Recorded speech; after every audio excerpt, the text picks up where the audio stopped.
La llamada no duró ni 30 segundos, pero fue suficiente para cambiar mi vida.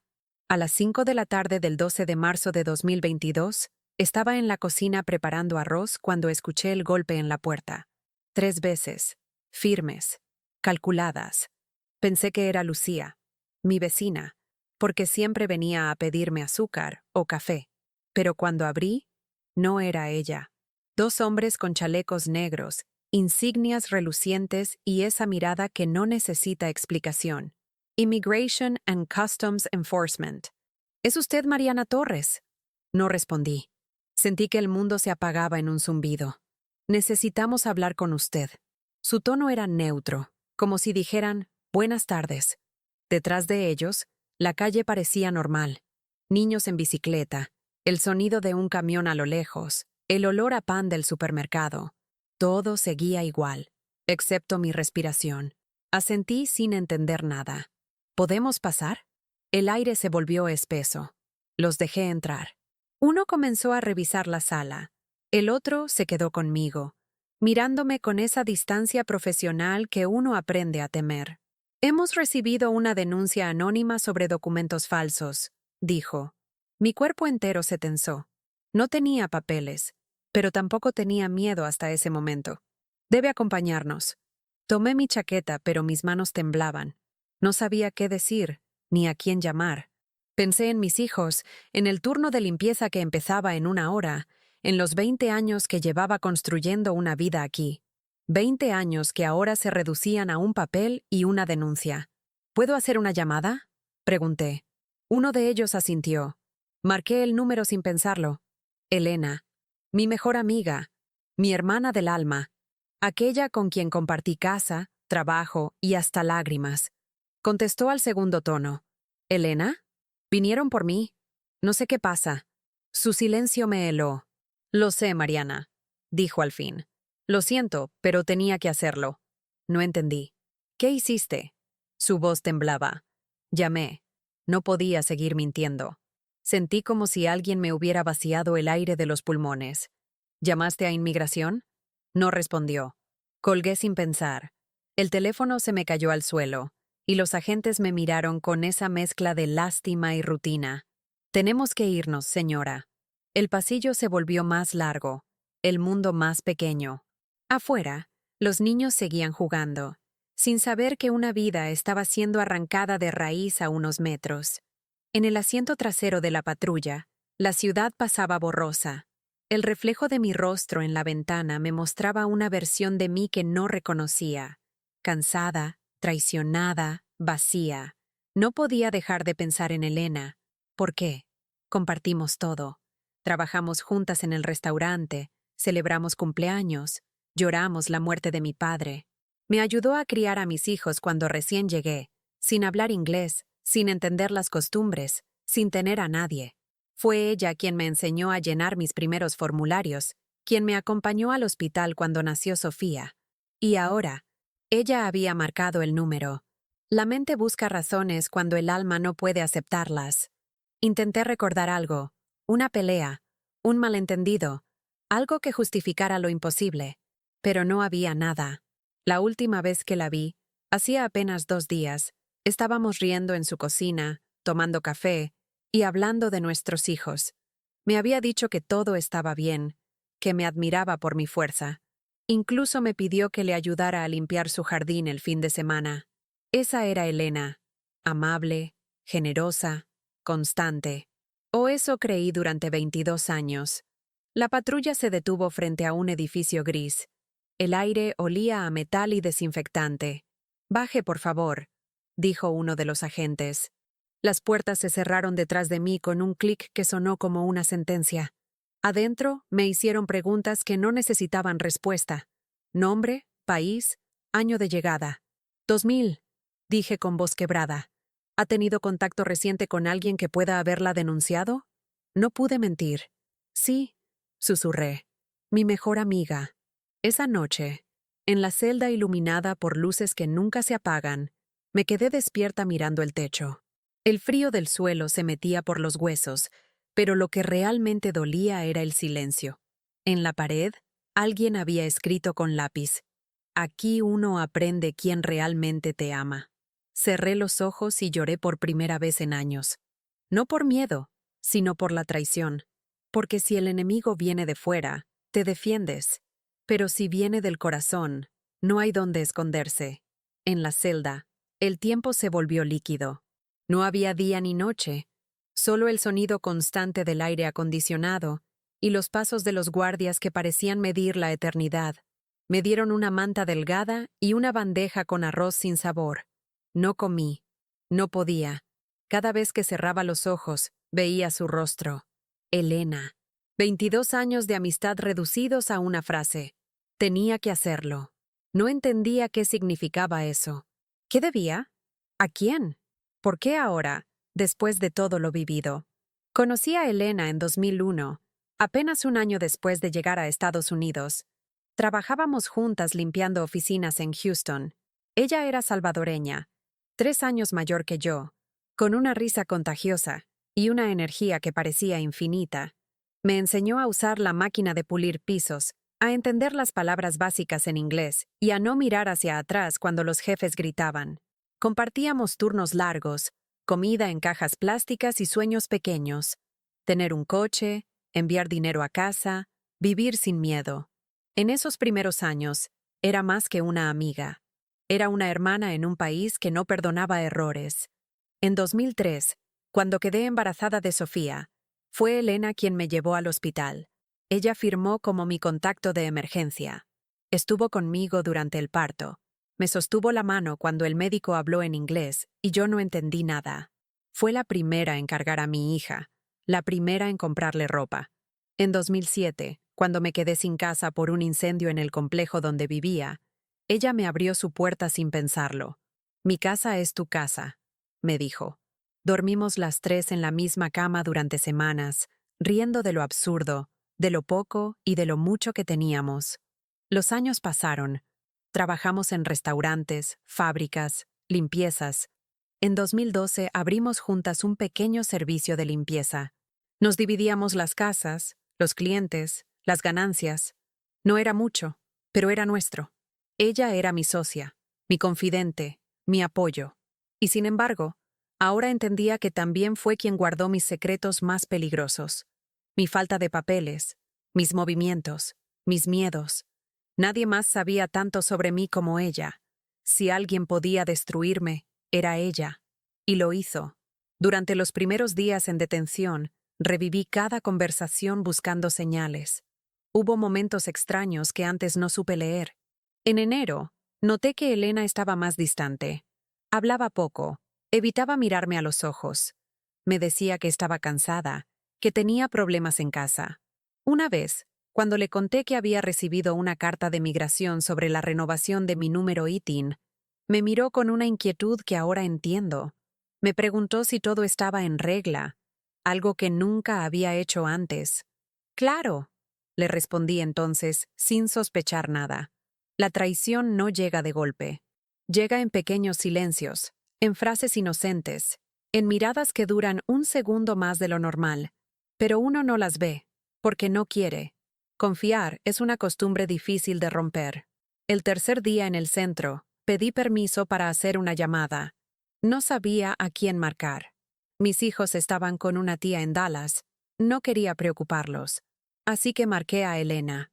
Lo hice sin pensar, con el corazón más que con la razón. Contestó. Mariana. Su voz sonó quebrada. ¿Por qué lo hiciste? Pregunté sin saludarla. Silencio. No podía seguir mintiendo. Me presionaron. ¿Quién te presionó? Insistí. Escuché un sollozo. Mi esposo. Dijo que si no hablaba, él lo haría. Pensó que te ibas a meter en un problema mayor. No entendí nada. ¿Qué problema? ¿Cuál? Los impuestos, Mariana. Dijeron que el número ITIN no era suficiente, que podías tener problemas por fraude. Pensé que si llamaba y explicaba, te ayudarían. Me reí, una risa amarga, incrédula. ¿Ayudarme? Me detuvieron, Elena. Estoy aquí encerrada. Lloró. No sabía que pasaría esto, te juro que no. Cerré los ojos. Sentí rabia, tristeza, impotencia. No te das cuenta, dije en voz baja. Tú eras lo único que me quedaba de confianza en este país. Y lo destruiste. Colgué. No volvió a llamar. Los días siguientes fueron de silencio. Me aferré a la rutina. Levantarme, limpiar el área común, ayudar a otras mujeres que no entendían inglés. Había madres jóvenes, abuelas, niñas, todas con la misma mirada, una mezcla de miedo y resignación. Una mujer guatemalteca, Alma, me dio un consejo que no olvidaré. El dolor duele menos cuando lo compartes, me dijo. Así que empecé a hablar. Conté mi historia a las demás. Ellas contaron las suyas. En esas conversaciones, algo en mí empezó a sanar. Descubrí que no era la única traicionada. Una fue entregada por su pareja, otra por un jefe. Todas teníamos en común que alguien nos traicionó por miedo o por conveniencia. El miedo es contagioso. Lo aprendí ahí dentro. La gente no llama a Alice solo por maldad. Lo hace por miedo a perder lo poco que tiene. Pero entenderlo no lo hace menos doloroso. Una noche, mientras intentaba dormir, pensé en los 22 años de amistad con Elena. 22 navidades, cumpleaños, lágrimas, risas. Todo eso ahora se sentía como un álbum quemado. Pero en medio del rencor, algo dentro de mí todavía la extrañaba. No a la mujer que me delató, sino a la amiga que me enseñó a sobrevivir. Me dormí con esa confusión, sabiendo que el amor y el dolor a veces comparten la misma raíz. A la mañana siguiente, me llamaron para la primera entrevista con el abogado de oficio. No sabía que ese encuentro sería el inicio de algo más grande, de una lucha que ya no sería solo mía, sino de todas las mujeres que cargaban sus historias en silencio. El abogado me recibió en una oficina pequeña, con paredes grises y olor a papel húmedo. Se llamaba Roberto Díaz, un mexicano de voz pausada y mirada cansada, como quien ha visto demasiadas historias parecidas a la mía. Mariana, su caso es complicado, dijo apenas nos sentamos. Pero no imposible. Me mostró un folder lleno de documentos, copias de mi historial laboral, recibos de envíos, declaraciones de impuestos. Todo lo que demostraba que, aunque sin papeles, había vivido aquí como cualquier otra ciudadana. Esto ayuda, dijo, pero la denuncia pesa más que cualquier recibo. Sentí un vacío en el pecho. ¿Y quién puede detener una denuncia falsa?, pregunté. Él me miró con una tristeza profesional. A veces nadie. A veces solo el tiempo. Salí de la oficina con la sensación de que el mundo era una puerta cerrada sin picaporte. Esa noche, en la celda, le conté a Alma lo que me había dicho el abogado. Ella suspiró. El tiempo, ese es el castigo más largo. Luego me dio un pedazo de pan que había guardado del desayuno. Come, hermana, que el alma también necesita fuerza. Lo comí en silencio, no por hambre, sino por gratitud. Los días siguientes fueron una mezcla de recuerdos y burocracia. Las entrevistas, los formularios, las revisiones médicas. Todo igual, todo lento. Pero en ese ritmo denso, algo cambió. Comencé a hablar más con las otras mujeres. Cada historia me dolía y me curaba a la vez. Había una hondureña, Marisol, que había sido entregada por su propio primo después de negarse a firmar unos papeles. Una ecuatoriana, Teresa, traicionada por su patrón tras un accidente laboral. Escucharlas era como mirarme en un espejo con distintos rostros. Y comprendí algo. No éramos víctimas. Éramos las consecuencias de un sistema que convierte la confianza en debilidad.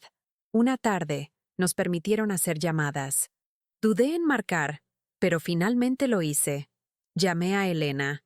Quería respuestas, o tal vez solo escuchar su voz para entender en qué momento dejó de ser mi amiga.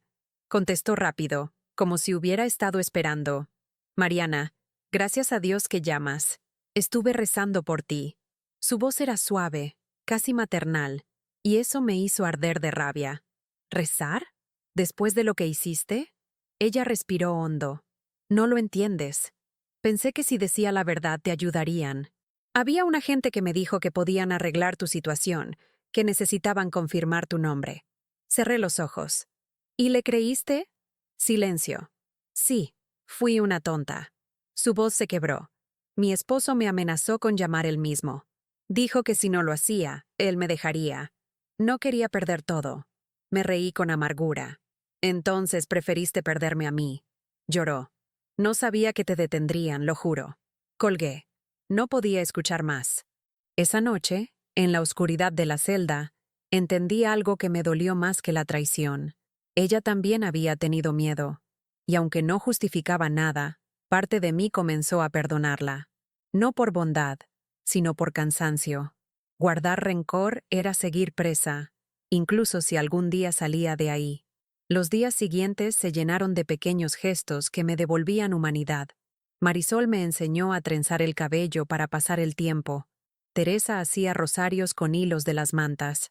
Alma escribía cartas que nunca enviaba. Empezamos a leer juntas fragmentos de la Biblia que alguien había dejado en la mesa. No éramos religiosas, pero esas palabras nos mantenían cuerdas. Una noche, Alma leyó en voz alta: «Y conoceréis la verdad, y la verdad os hará libres». Me quedé mirando el techo, repitiendo la frase. Quizás no saldría libre por ley, pero sí por verdad. La mía. A la semana siguiente, Roberto volvió con noticias. Elena firmó una declaración admitiendo que fue manipulada para hacer la denuncia. Mi corazón dio un salto. ¿Eso me ayuda? Sí, dijo. Pero aún no es garantía.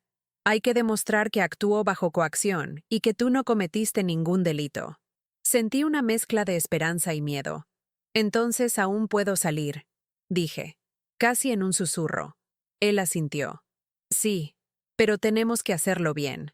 Esa noche escribí una carta a mis hijos.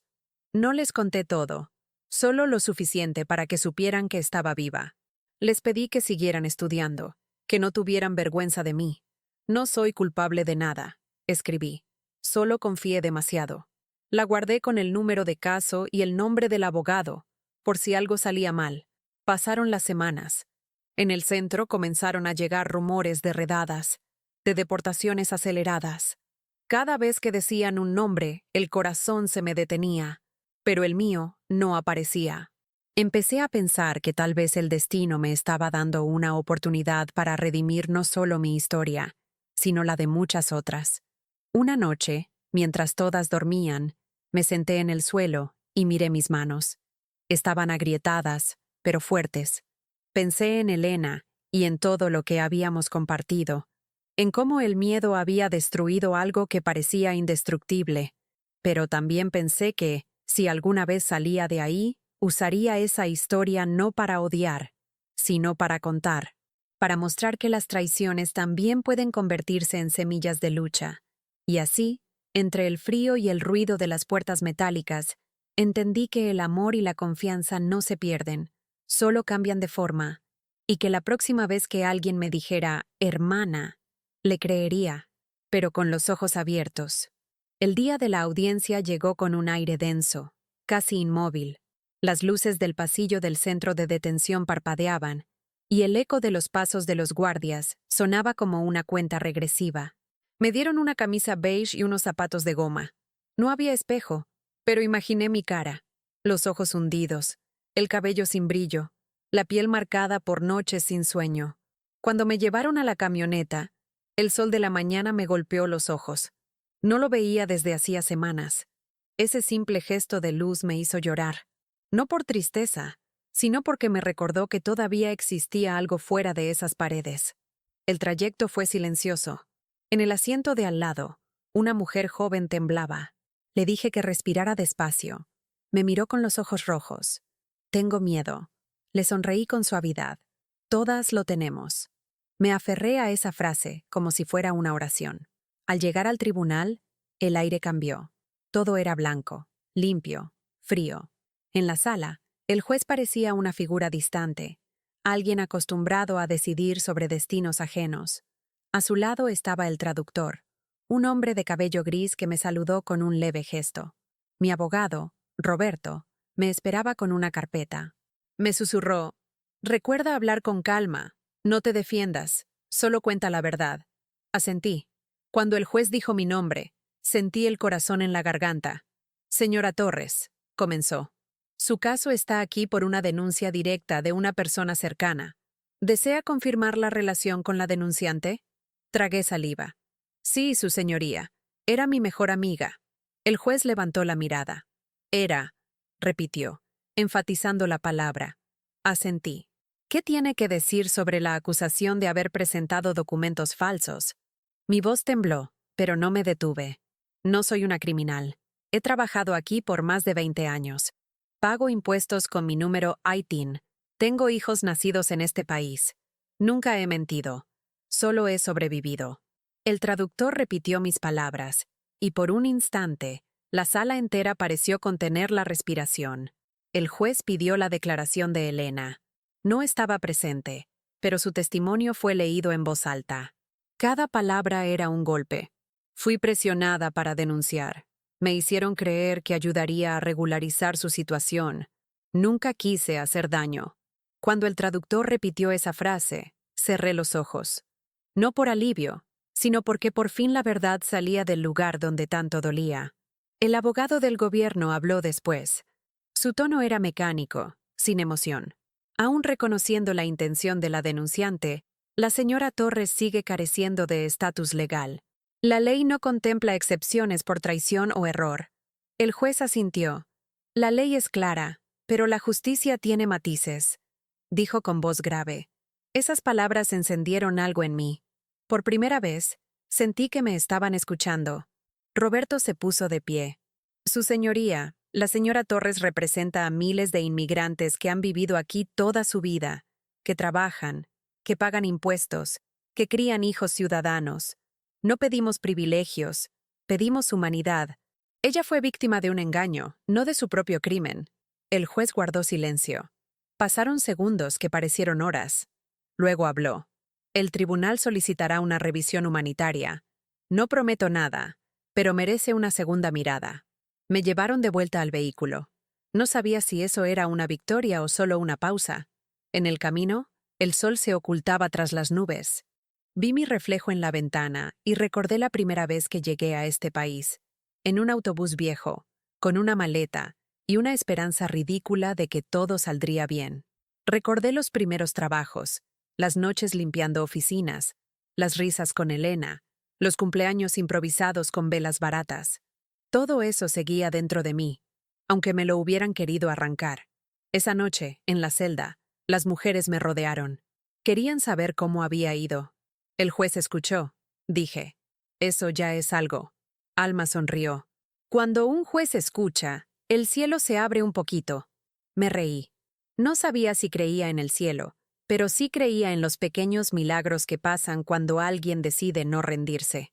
Días después, el abogado volvió a visitarme. Tengo noticias, dijo, dejando su maletín sobre la mesa. El caso fue transferido a revisión federal. Es algo raro, pero significa que alguien vio injusticia en tu expediente. No entendía todo lo que decía, pero capté lo importante. Todavía había esperanza. ¿Y Elena? Pregunté. Declaró oficialmente bajo juramento. Dijo que fue manipulada y que nunca quiso lastimarte. No supe qué sentir. Parte de mí quería odiarla por siempre.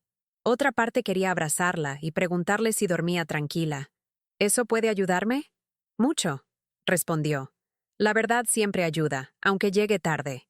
Esa noche, mientras todas dormían, me acerqué a la pequeña ventana alta del dormitorio.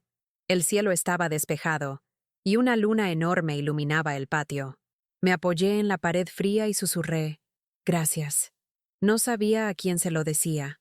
A Dios, al juez, al abogado, o quizá a la vida por no haber terminado conmigo todavía. En ese momento entendí que aunque mi cuerpo seguía encerrado, mi alma había empezado a salir.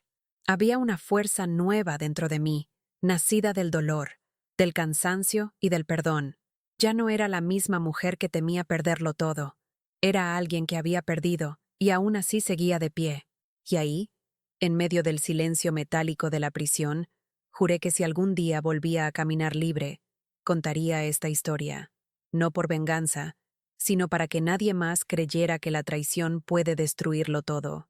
Pasaron 39 días desde aquella audiencia, 39 amaneceres con olor a metal y desinfectante, 39 noches repitiendo la misma oración en silencio. Que todo esto tenga sentido.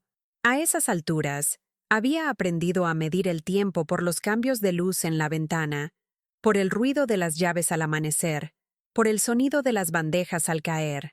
En la rutina del encierro, cada gesto se vuelve una forma de resistencia.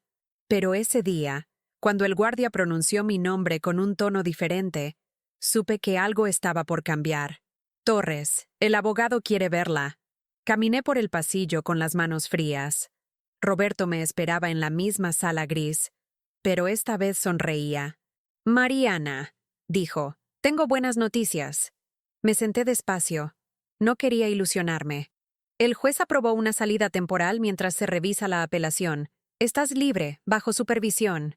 Sentí un vacío en el estómago, como si el cuerpo no pudiera procesar lo que oía. ¿Libre? Repetí. Por ahora, respondió. Pero sí, vas a poder ver a tus hijos. No recuerdo haber llorado tanto. Las lágrimas salían solas, con un temblor que me dejó sin voz. El abogado me entregó una hoja con instrucciones, horarios de presentación y una pulsera electrónica. La miré sin miedo. Era solo un trozo de plástico. No era libertad completa, pero después de tanto encierro, era aire. ¿Cuándo salgo? Hoy mismo. Al firmar los papeles, las manos me temblaban. Me devolvieron mis pocas cosas, una chaqueta, un reloj roto, un rosario que Alma me había regalado. Para que no olvides que no estás sola, me había dicho. Cuando crucé la puerta del centro, el sol me golpeó la cara. Cerré los ojos y respiré profundo. El aire olía a tierra mojada, a autos, a vida. Afuera, Roberto me esperaba con una bolsa de papel. Dentro, había ropa limpia, pan y una carta. De parte de alguien que quiere verte, dijo. La abrí. Era de Elena. Sus palabras temblaban sobre el papel. No sé si tienes fuerza para leerme, pero necesito pedirte perdón. No hay día que no piense en lo que hice. He hablado con un periodista. Conté toda la verdad. No quiero limpiar mi nombre. Quiero ayudarte a recuperar el tuyo. Sentí un peso extraño en el pecho. La rabia se mezcló con algo que no sabía nombrar. No podía perdonarla, pero tampoco podía seguir odiándola. El primer lugar al que fui fue la casa de mi hermana. Cuando abrió la puerta, me abrazó sin hablar. Mis hijos corrieron hacia mí. Sofía lloraba, más alta, más fuerte, con esa mezcla de ternura y reproche que solo un hijo puede tener. Pensé que no volverías, dijo. Yo también, respondí. Pasamos la tarde abrazados, hablando poco. Solo mirarnos bastaba. La casa olía a arroz con leche, a hogar. Esa noche dormí en una cama de verdad, con mi hija respirando a mi lado. No hay sonido más hermoso que el de alguien que duerme en paz. Los días siguientes fueron lentos. Aprendía de nuevo a ser libre. El ruido del tráfico me asustaba. La ducha caliente me parecía un lujo. Cada pequeña cosa era un redescubrimiento. Iba cada semana a firmar a Lice.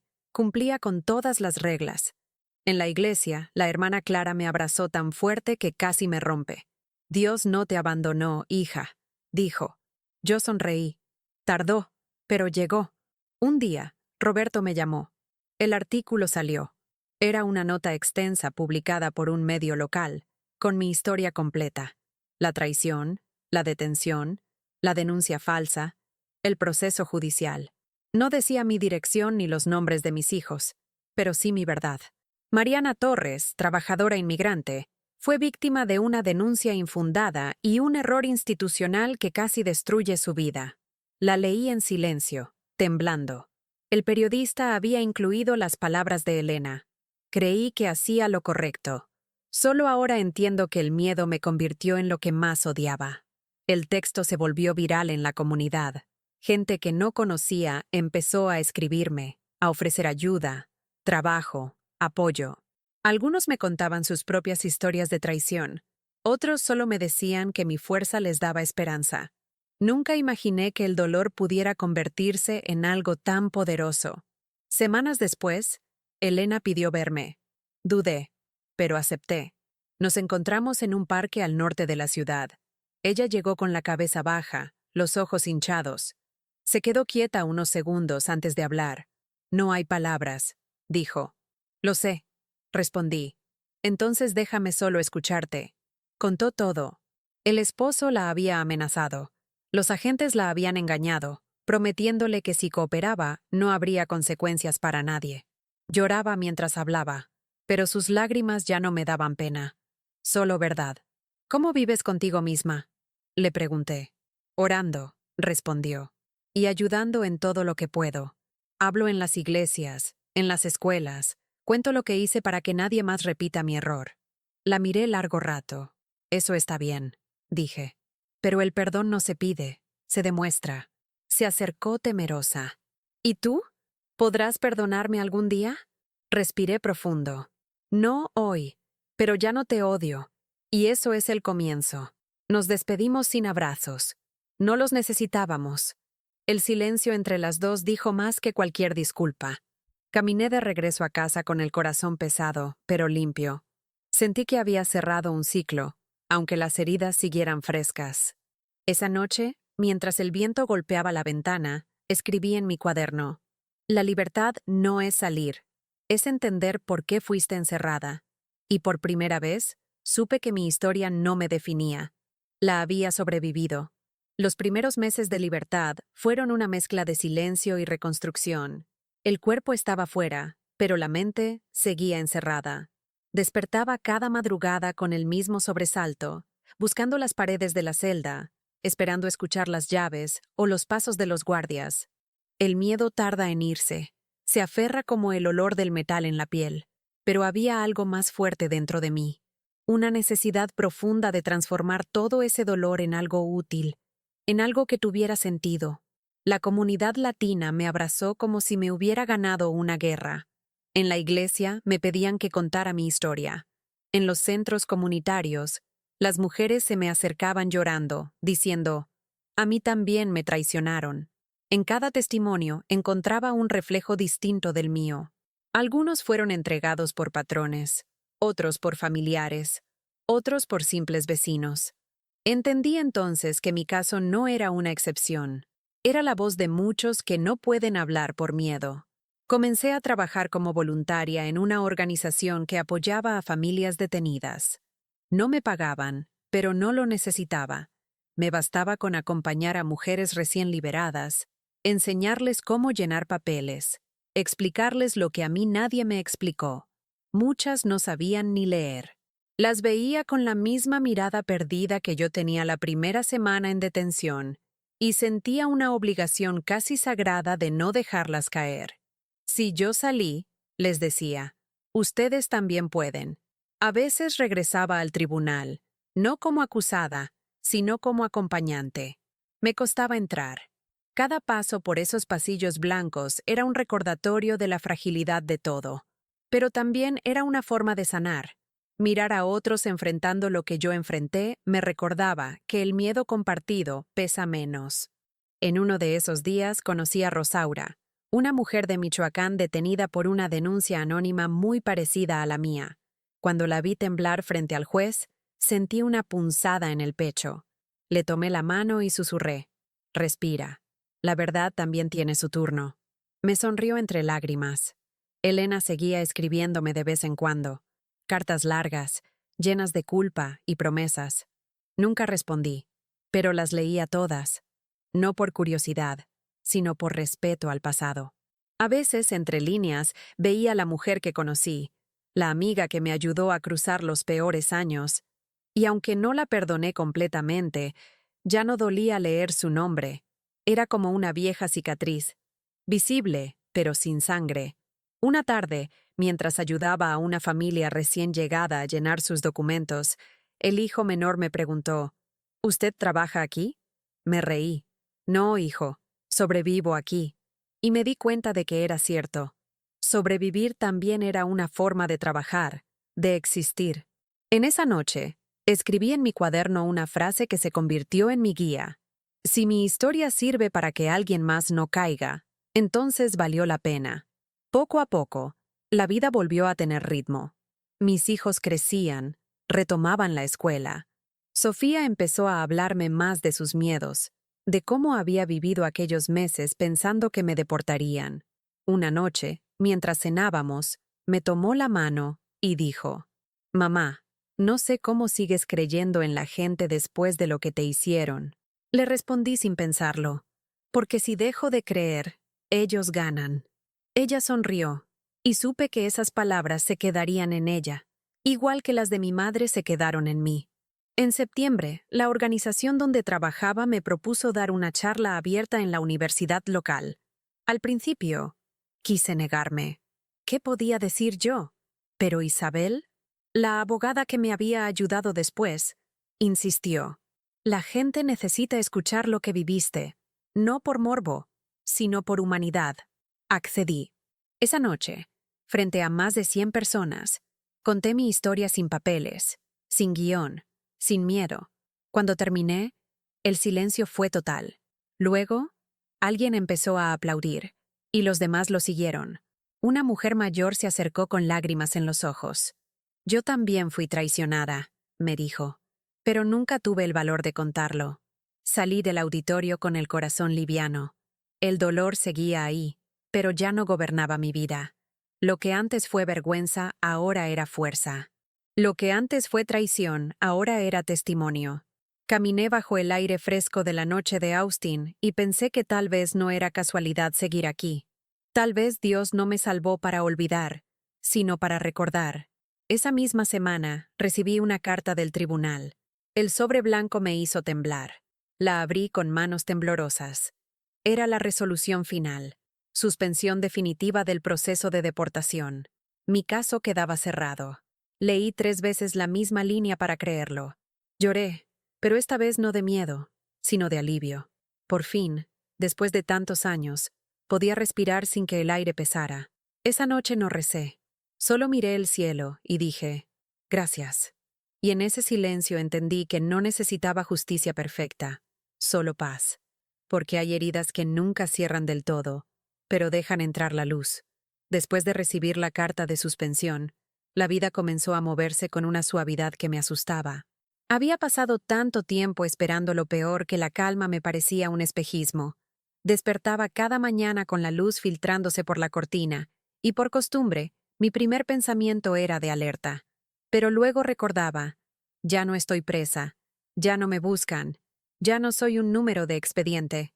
Respiraba, tocaba la pulsera que aún llevaba en el tobillo, ya sin conexión, solo un recuerdo, y me decía en voz baja, eres libre. Esa palabra tenía un sabor distinto ahora. Antes creía que la libertad era poder caminar sin miedo, pero había aprendido que era mucho más. Era poder dormir sin repasar mentiras. Era poder mirar a los ojos sin sentir culpa. Era poder confiar, aunque el corazón aún doliera. Poco a poco, empecé a permitirme cosas simples. Ir al mercado sin mirar atrás. Reír sin miedo a que alguien lo escuchara. Cantar mientras cocinaba. Sofía me observaba con una mezcla de ternura y extrañeza. «Pareces otra persona, mamá», me dijo una tarde. «Tal vez lo soy», le respondí. Volví a trabajar oficialmente en la organización. Esta vez, me ofrecieron un puesto fijo como coordinadora de acompañamiento legal para mujeres inmigrantes. Acepté con orgullo. Mi trabajo consistía en acompañar a otras mujeres en sus audiencias, traducirles el lenguaje frío de los documentos, enseñarles a entender su propio valor. Cada historia que escuchaba me tocaba de forma diferente. Algunas llegaban rotas, otras llenas de rabia, pero todas con la misma chispa de esperanza que había mantenido viva en mí. Aprendí a mirar el dolor ajeno como un espejo y no como una herida. A veces, cuando regresaba a casa, encontraba cartas sin remitente en el buzón. Sabía que eran de Elena. Ya no las leía todas, pero las guardaba en una caja de zapatos, junto a las que escribí en detención. Era mi manera de mantener el pasado donde pertenece. No olvidado, pero sin control. Una noche, mientras guardaba la última carta, encontré una foto vieja. Era de nosotras dos, en el 2008, frente al restaurante donde trabajábamos. Sonreíamos, abrazadas, con la piel brillante de sudor después de un turno largo. Me quedé mirándola largo rato. No sentí enojo, solo una nostalgia suave por la inocencia de esos días, cuando creíamos que el esfuerzo bastaba para ganarse un lugar en el mundo. La vida siguió, y con ella llegaron nuevas sorpresas. La universidad donde había contado mi historia me invitó a participar en una conferencia sobre resiliencia migrante.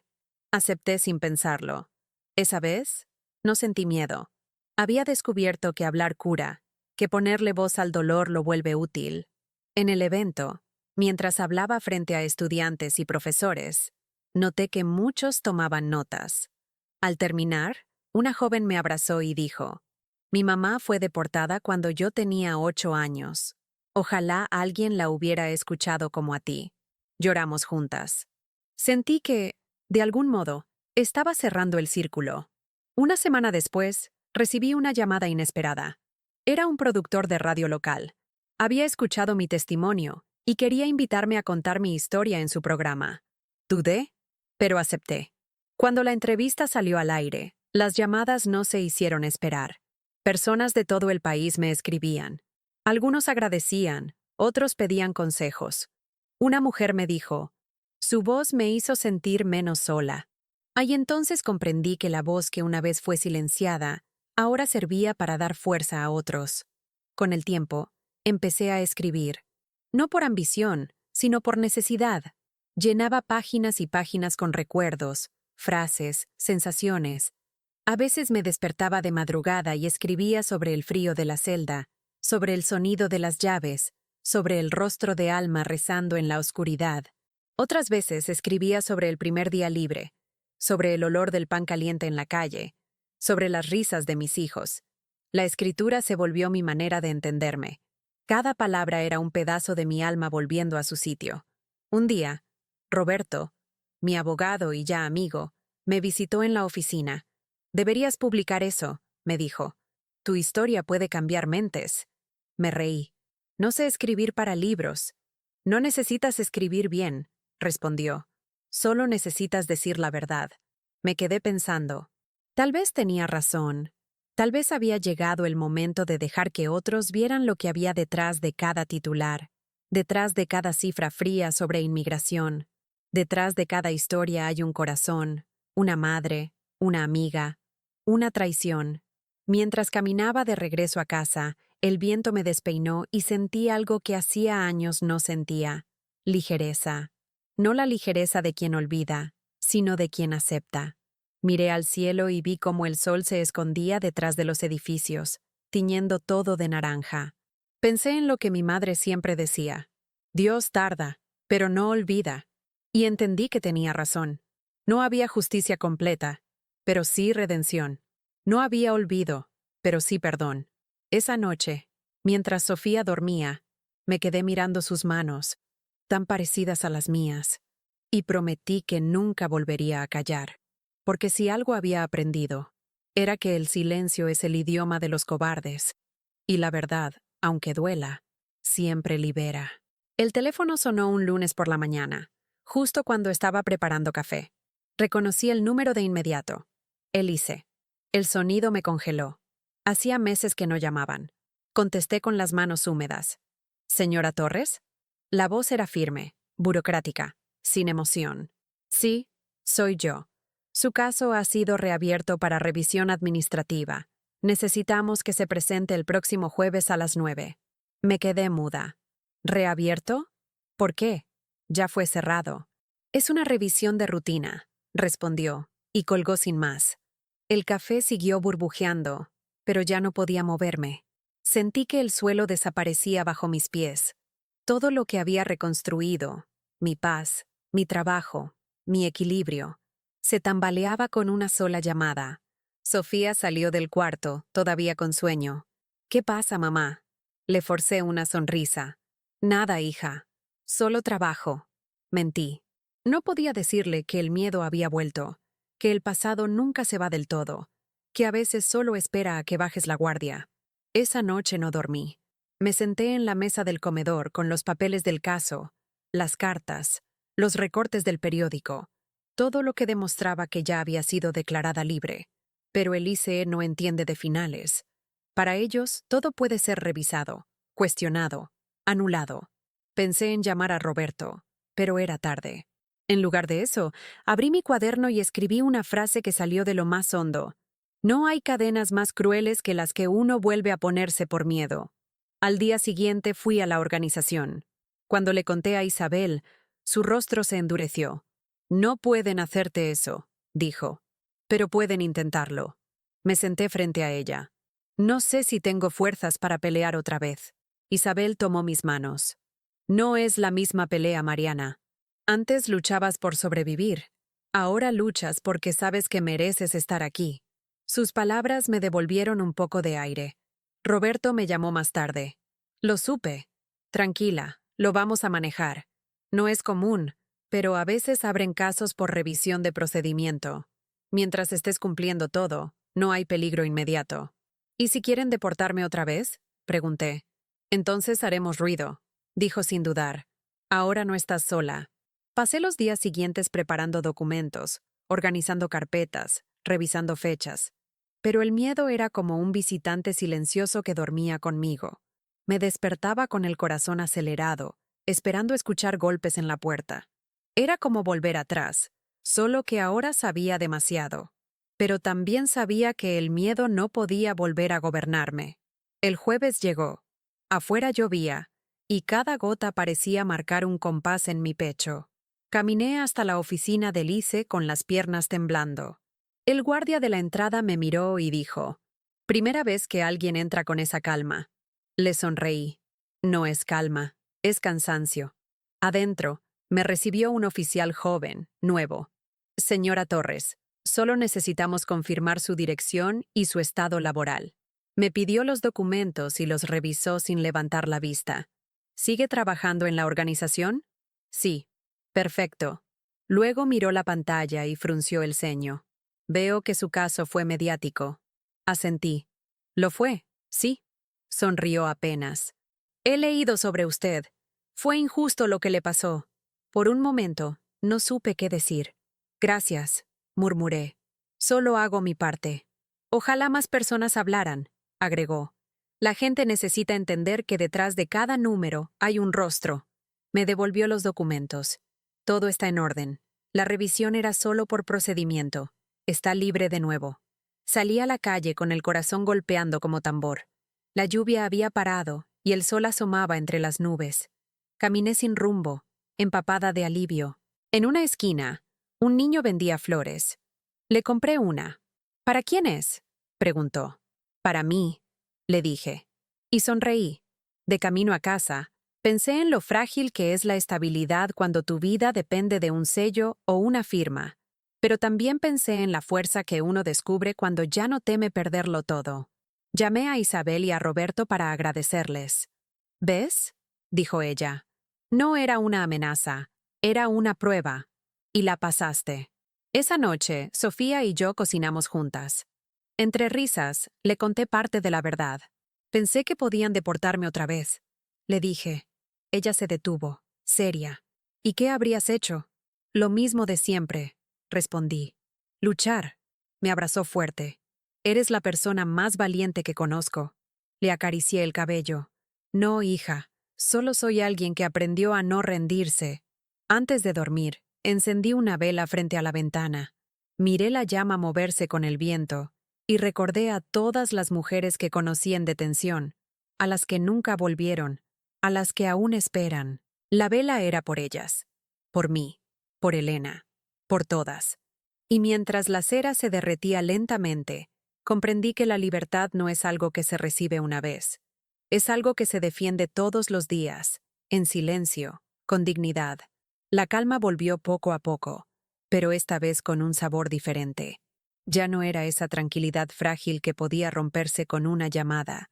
Era una paz más profunda, nacida del cansancio, de la comprensión. Me levantaba cada mañana sin prisa. Preparaba café y lo bebía frente a la ventana, mirando cómo la ciudad despertaba. Austin seguía siendo la misma, ruidosa, diversa, caótica, pero ahora la miraba con otros ojos.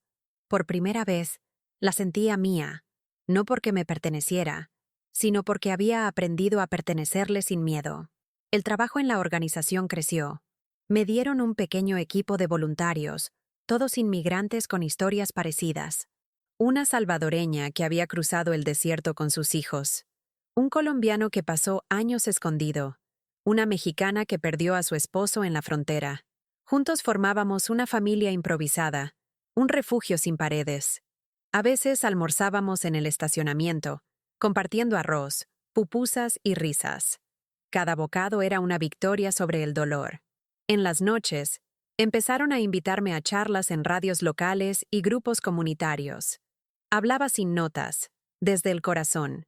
Contaba lo que había vivido, pero también lo que había aprendido. Decía que el odio es una jaula, y que el perdón, aunque no cure del todo, abre una rendija por donde entra la luz. Un día, después de una charla en una iglesia, una mujer se me acercó. Tenía el rostro cansado, los ojos hinchados. «Soy Elena», dijo. Por un segundo, no supe si era una broma, pero no. Era otra Elena, una desconocida, que lloraba al escuchar su nombre en mi historia. Me abrazó y dijo, «Yo también traicioné a alguien por miedo».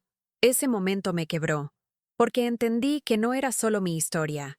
Era la historia de todos los que alguna vez eligieron mal y aún cargaban con la culpa. Esa noche, cuando llegué a casa, encendí una vela y escribí una carta. No era para esa mujer, ni para el juez, ni para Elise. Era para mi Elena. Le conté todo lo que había pasado desde la última vez que nos vimos. Le dije que ya no guardaba odio, que el dolor se había transformado en otra cosa, en una especie de comprensión triste pero sincera. «No sé si te perdono del todo», escribí, «pero te libero, no por ti, sino por mí, porque no quiero seguir atada al día en que marcaste aquel número». La guardé en un sobre y la dejé en el buzón sin dirección. No necesitaba llegar a ningún lugar. El acto de escribirla era suficiente. Los días se volvieron más ligeros. Sofía entró a la universidad comunitaria. Cuando me lo contó, lloramos las dos. «Tú me enseñaste a no rendirme», me dijo. «No por lo que dices, sino por lo que viviste». En su mirada vi reflejado todo el sentido de mi lucha. Pensé en los años que creí haber perdido, y entendí que no se habían perdido. Se habían transformado en fuerza para ella. En octubre, me llamaron de un medio nacional. Querían incluir mi testimonio en un documental sobre mujeres inmigrantes. Dudé, pero acepté. Durante la grabación, las cámaras me intimidaban. No quería parecer una víctima, sino una sobreviviente. Hablé de las noches en detención, del miedo, del frío, pero también del valor de las mujeres que conocí ahí. Ellas me enseñaron que la esperanza no se mata con barrotes. Dije frente al micrófono. El director, un hombre joven, me miró con respeto. «Tu historia va a inspirar a mucha gente». Sonreí. «Ojalá inspire a una sola. Con eso basta». El documental se estrenó meses después. Cuando me vi en pantalla, rodeada de otras voces, sentí una mezcla de orgullo y vulnerabilidad. Había pasado tanto tiempo escondiendo mi historia que verla ahí, pública, fue como desnudar el alma. Pero valió la pena. Al salir del evento, una niña pequeña se me acercó con una flor. «Mi mamá dice que eres valiente», dijo. Le sonreí y acaricié su cabeza. «Tu mamá también lo es, mi amor». Esa noche, mientras caminaba de regreso a casa, el cielo estaba despejado. Las luces de la ciudad parecían brillar más que nunca. Pensé en todas las fronteras invisibles que había cruzado. El miedo, la culpa, la vergüenza. Y me di cuenta de que la libertad no era un lugar, sino un estado del alma. Había pasado por el infierno, pero seguía caminando. Cuando llegué, Sofía dormía. Me senté junto a su cama y la observé en silencio. Pensé en mi madre, en el país que dejé, en los años que no volverían, y por primera vez no sentí dolor, sino gratitud, porque incluso las heridas me habían traído hasta ahí. Cerré los ojos y susurré una oración. Gracias por haberme dejado quedarme. No en este país, sino en la vida. Antes de dormir, escribí una última frase en mi cuaderno. No hay venganza más grande que seguir amando. El tiempo siguió su curso, como el río que no se detiene aunque arrastre piedras. Han pasado 3 años desde aquella llamada que casi me borró del mapa. 3 años desde que el miedo tenía mi nombre escrito en una carpeta. Ahora despierto cada día con la certeza de haber sobrevivido, No solo al sistema, sino a la traición, al silencio y a mí misma. La cicatriz ya no duele, pero sigue ahí, como una firma invisible que me recuerda de dónde vengo y quién tuve que ser para llegar hasta aquí. La vida se volvió sencilla, y en esa sencillez encontré mi felicidad. Ya no corro, ya no me escondo, ya no mido mis palabras por miedo a ser malinterpretada. Trabajo en lo que amo, ayudar a otras mujeres que atraviesan lo mismo que yo. Cada vez que una de ellas logra salir del centro de detención, la abrazo y le digo lo mismo que me repetía en los días más oscuros. No estás sola, y no eres un número. Eres una historia que merece continuar. Algunas lloran, otras solo asienten, pero todas entienden. En sus ojos veo reflejada la misma mezcla de miedo y esperanza que me sostuvo cuando todo parecía perdido. A veces pienso en Elena, no con rencor, sino con una compasión tranquila. Nunca volvió a buscarme en persona, pero su nombre aparece de vez en cuando en artículos, en charlas comunitarias, en proyectos de ayuda. Parece que dedicó su vida a reparar el daño que causó, y eso, de alguna forma, me da paz. La última vez que supe de ella fue por un correo anónimo. Gracias por haberme perdonado, aunque nunca te lo pedí en persona. Espero que seas feliz, donde sea que estés. Hoy lo leí varias veces antes de borrarlo. No respondí. No necesitaba hacerlo. Algunas despedidas se dan en silencio, y aún así cierran todos los capítulos. Mis hijos crecieron. Sofía trabaja ahora como asistente social y ayuda a jóvenes inmigrantes a integrarse. Cada vez que la veo hablar con tanta firmeza, con esa voz que no tiembla, me doy cuenta de que mi lucha no fue en vano. Mamá, me dijo una noche, tú me enseñaste que el dolor puede ser maestro si uno lo escucha. Le sonreí y la abracé. Y tú me enseñaste que todo vale la pena si alguien aprende de lo que vivimos. He vuelto a escribir, pero ya no sobre el pasado, sino sobre el futuro. Mis cuadernos están llenos de ideas para un libro, no de dolor, sino de resistencia. Lo titularé Raíces en tierra prestada, porque esos somos los inmigrantes, árboles plantados donde nadie nos esperaba, pero que igual florecen. Cada palabra que escribo es una semilla para quienes aún caminan con miedo, para quienes piensan que la traición los define. Yo estuve ahí, lo sé, pero también sé que el perdón, aunque tarde, libera más que la justicia. A veces visito la vieja casa donde vivía cuando todo comenzó. Ya no está igual. La pintura se ha desgastado. El jardín está seco. Me quedo en la acera un rato, observando la puerta. No busco nostalgia. Busco comprensión. Frente a esa puerta empezó mi caída, pero también mi renacimiento. Si alguna vez Elena pasa por ahí, espero que sienta lo mismo.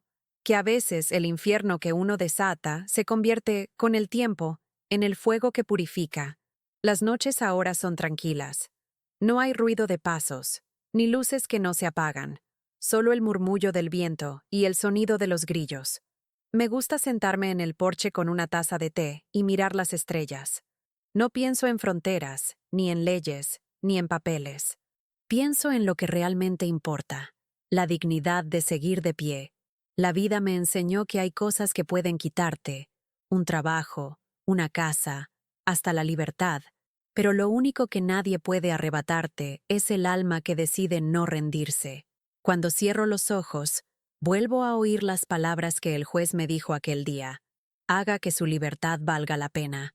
Creo que lo hice, no de manera grandiosa ni heroica, sino humana, silenciosa, persistente.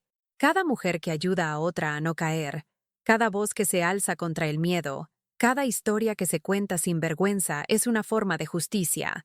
Esta historia comenzó con una traición y termina con una promesa. Promesa de nunca volver a callar, de nunca dejar que el miedo defina quién soy.